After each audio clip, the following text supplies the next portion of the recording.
সবাই আমরা হা ভোটে চিন্তা ঠিক আছে। প্রধানমন্ত্রী যে হবে সেই প্রধানমন্ত্রীকে আমরা চাই একজন তরুণ হিসেবে। আর মাত্র 3টা দিন, এই 3টা দিনের পরে সিদ্ধান্ত হবে যে এই বাংলাদেশটা কি আগের মতো চলবে নাকি নতুন করে সুন্দরভাবে চলবে। নতুন করে সুন্দরভাবে চলতেন আপনারা, তাই তো? আমাদের নেতা তারেক রহমান ইয়াং তরুণ, তাই না? তার বোগায় চলেছে, দেখছেন তো কি সুন্দর স্টেজে ঘুরে ঘুরে বক্তৃতা করলো। কাউকে পছন্দ হয়নি আপনাদের? তরুণ মানুষ, এই জন্য আপনারা আসেন যে আমাদের দেশ জিতে হবে। প্রধানমন্ত্রী যে হবে সেই প্রধানমন্ত্রীকে আমরা চাই একজন তরুণ হিসেবে এবং যে নতুন চিন্তা ভাবনা নিয়ে আসবে, তাই তো? মার্কেটে কি তারেক সাহেবের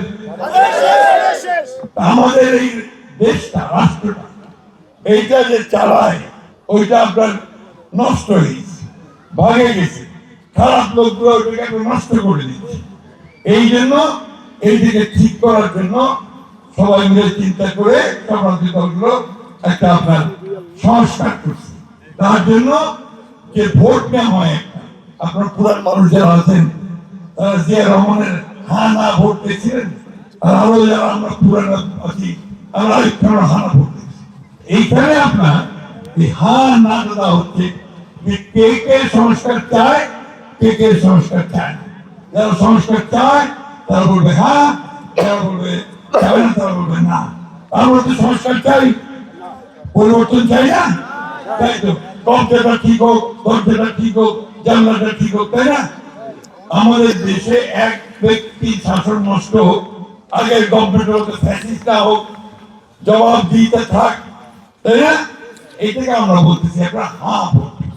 আপনারা তো 2টা ব্যালট দিবেন, একটা হচ্ছে এমপি ইলেকশনের ক্যান্ডিডেট, আর একটা পেটের মধ্যে লেখা থাকবে হ্যাঁ না।